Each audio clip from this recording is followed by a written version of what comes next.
Yo, what's up? How y'all doing this evening? This fine day. This is the day the Lord. Once again, it's me, your man, L Dog the Don, coming with another install. This time I'm gonna be talking about L on police harassment, and how I could have just as easily been Trayvon or that man in White Plains, New York. So stay tuned, sit a spell, check me out. I'm gonna try to be real quick about it. Um, Police harassment. Back in um, 1990, 1998, 1999. I think it was 1998. It was the winter of 1998. It was like December, November, January of 1998, and I had just started to drive big trucks. And I drove my blue Tempo that I inherited from my grandparents. It was a 91 blue Tempo. At the time, it had like 30,000 miles on it in 1998. So that's how much they drove it. So, you know, I inherited, I was given the title, and so it was my vehicle. And so I drove to Arbor Drugs. Arbor Drugs is no longer in business. I think CVS or Walgreens has taken them over, or Rite Aid has taken them over. And and so I drove to Arbor Drugs to get some necessities to take on the road, like toothpaste and toothbrush and deodorant and body spray, just the regulars, some that a man needs, to keep his body clean. And I've been working driving trucks since I've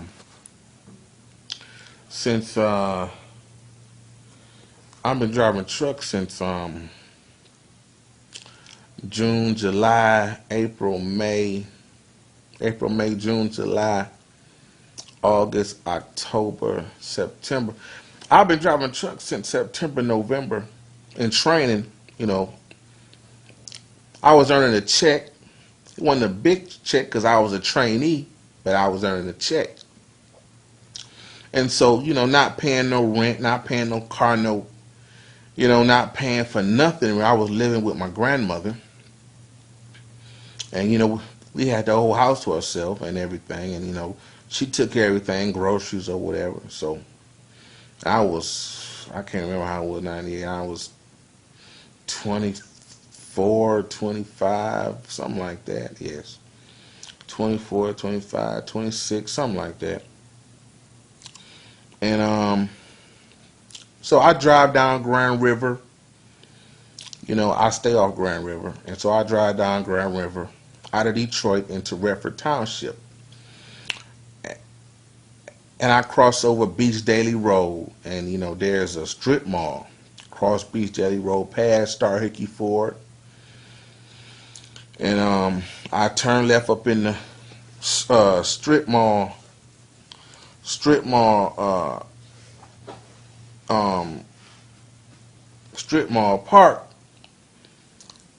parking lot and go behind the building where Arbor Drugs is. So I park behind Arbor Drugs in the alley, right? It was my car only. It was daytime. And so hold on, I got to take a commercial break. Time running out. Hold on. I'll be right back.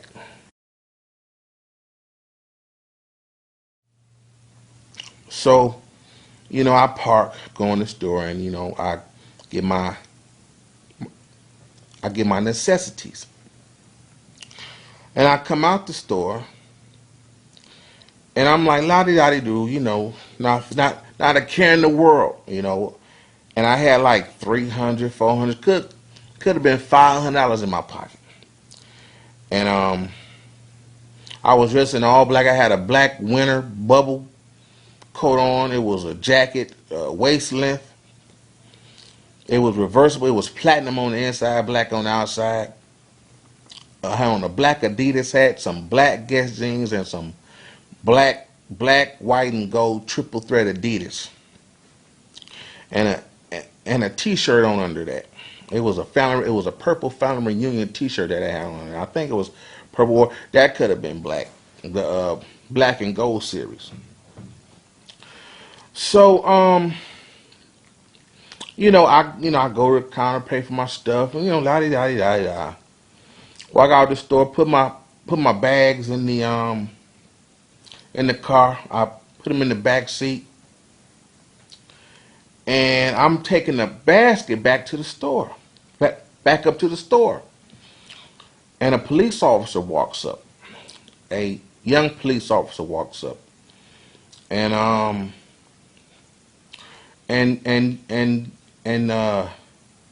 he was speaking to me. Well, I thought he was speaking to me, so I said, "Hey, what's up?" I nodded my head, say, "How you doing?"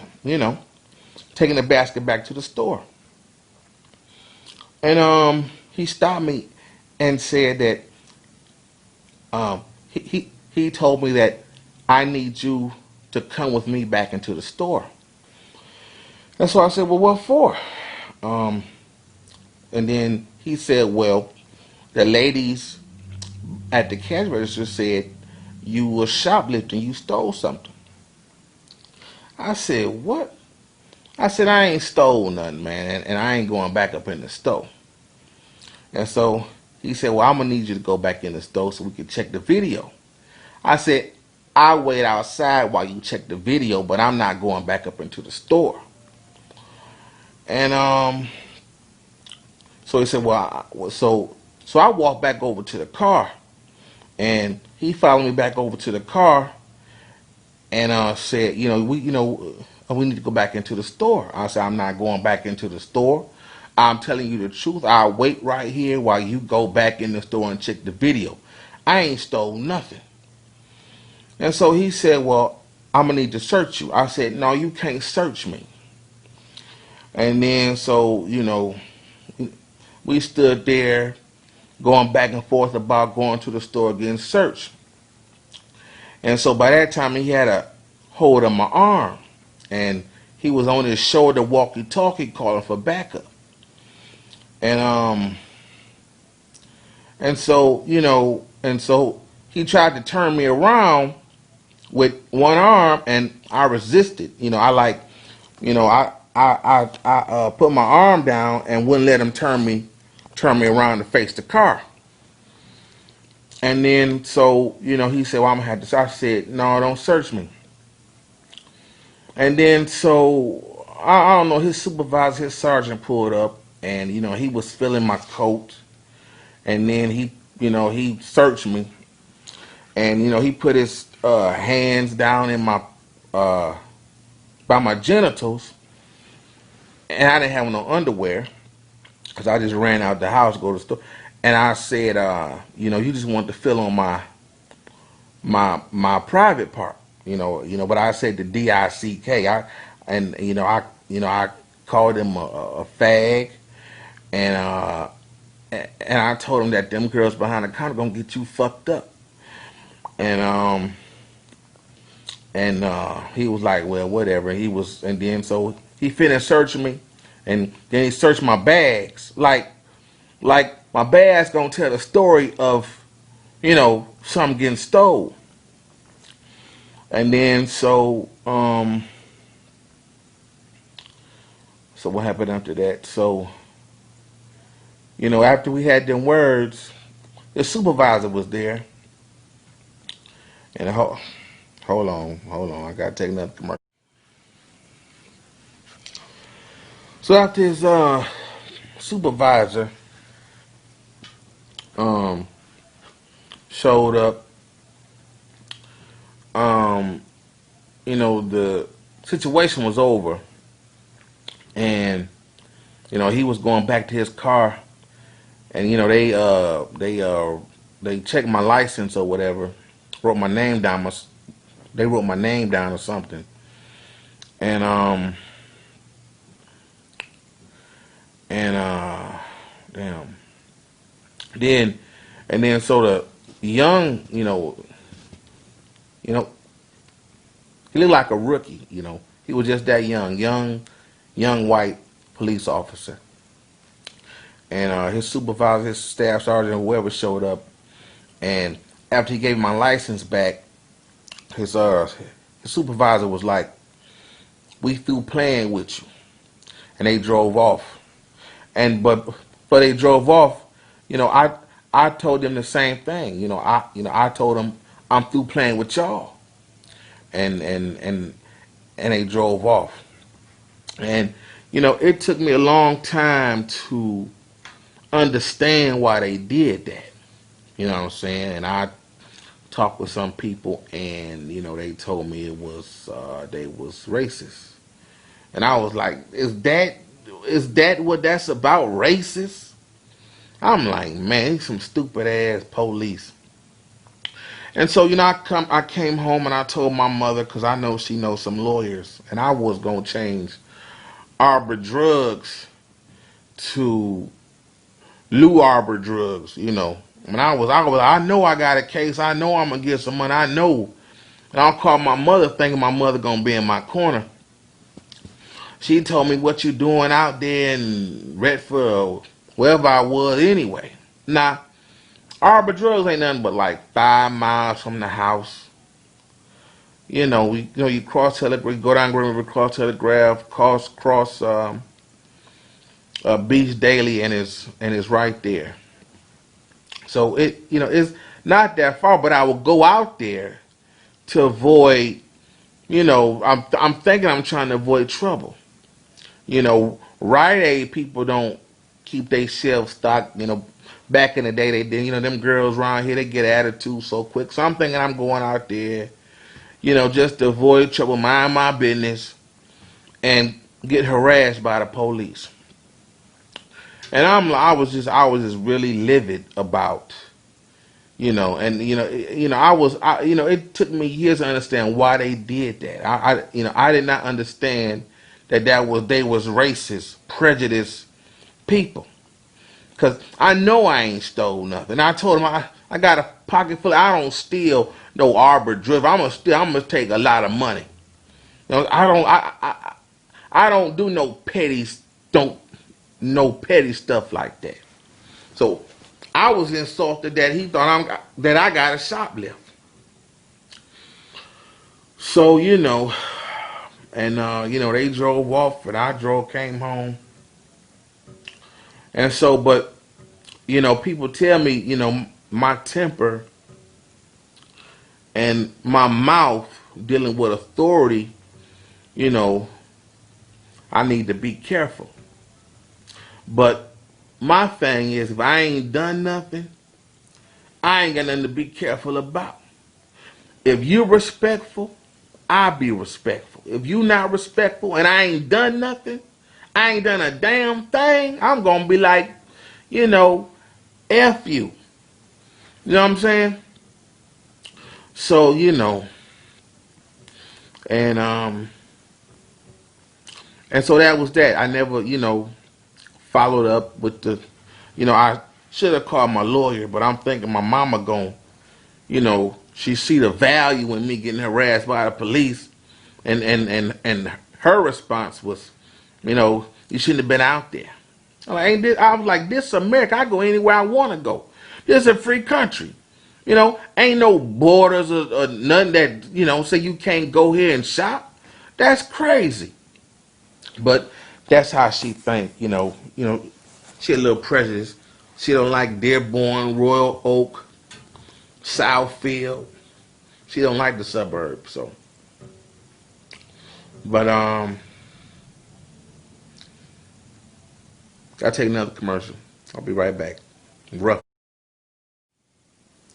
So in both cases, man, um, They could have shot and killed me, but I had witnesses, but they could have shot and killed me.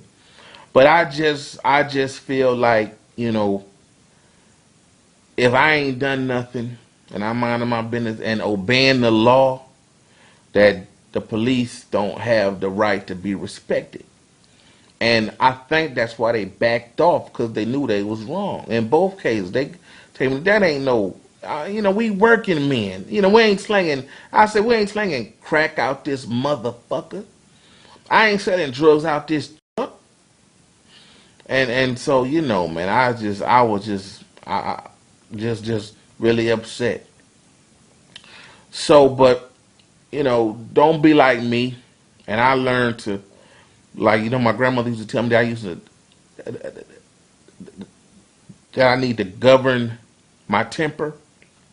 Well, that means restrain myself for somebody to kill my ass. But I don't like injustice, and I don't like to be taken advantage of or treated unfairly, especially by the police or people in authority. That's crazy, you know. And black folks know we need to learn our rights and know what they can and cannot do to us. Now, I don't recommend.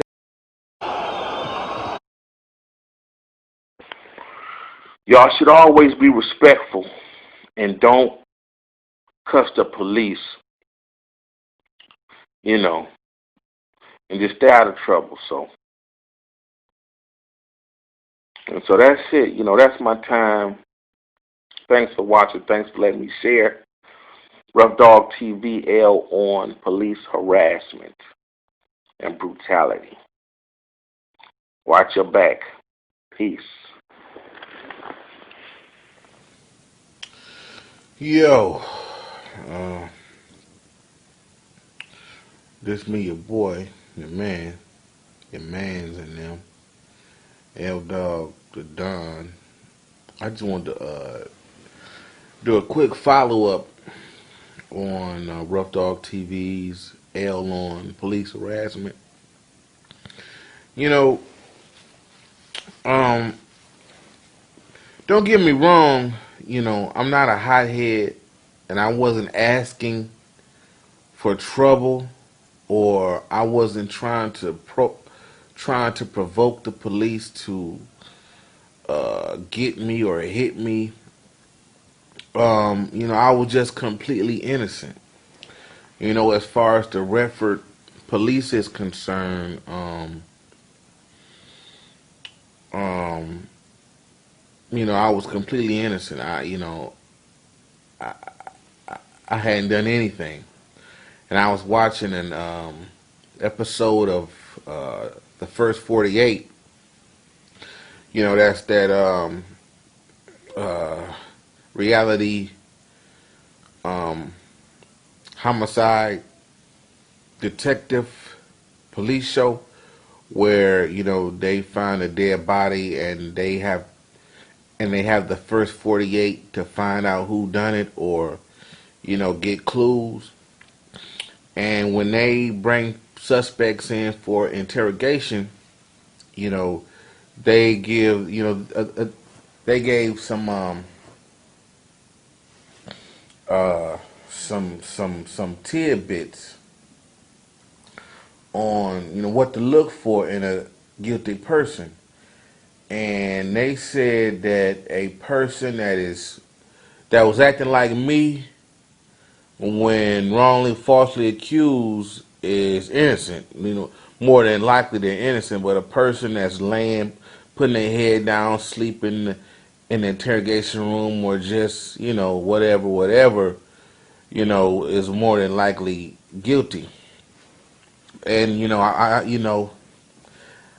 I just saw this, and I was like, well, and so, but you know, I didn't, I don't try to provoke the police no kind of way. You know what I'm saying? That ain't my goal. I just hadn't done anything, and I'm not going, um, be ran over. Stay tuned. More to come when I come back. Are we going? So back to police harassment. Like I was saying, I never, that was not my intention to provoke or even go off on the police, but you know, you can't be run over by the police because they're police. And the police in Detroit, unfortunately, are low educated. Their requirement to become a Detroit police officer is a GED or high school diploma, either or, and then you can take the test, and then if you pass the test, you know, I guess you go to physical training and the police academy. But I think it's kind of terrible that Detroit police in the state of Michigan will allow a a person to a person who hasn't completed high school to become a police officer, to train them how to kill and shoot and use a Glock and a service revolver and all those. I think that's just crazy. You know, some cities require police officers to have at least 2 years of college, and Detroit ought to be the same way because the police that I run into, detectives, it's hard for them to multitask. They have no interpersonal skills. They aren't professional. They don't have, they lack the passion of policing. And so, that's another reason why the crime is at an all-time high in Detroit, because the police really ain't qualified. Detectives, they don't know how to reach out and communicate with people. So, man, that's another reason. And, they were just racist. But, people, they don't believe that I've done that. I'm not proud that I had to talk to the police that way, but I'm not ashamed.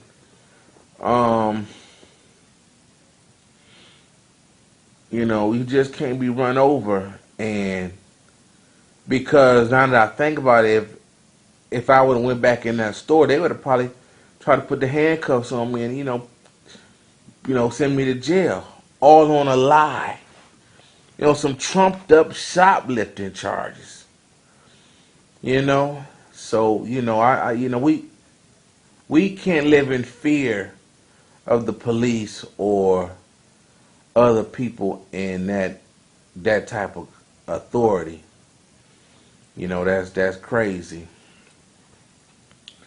So, but that's how I went, man. And and I wouldn't recommend people do that.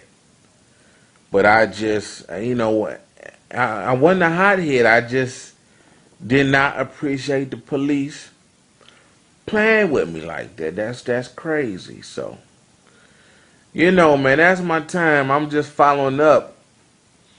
Shit is real. Shit is more real than what is real.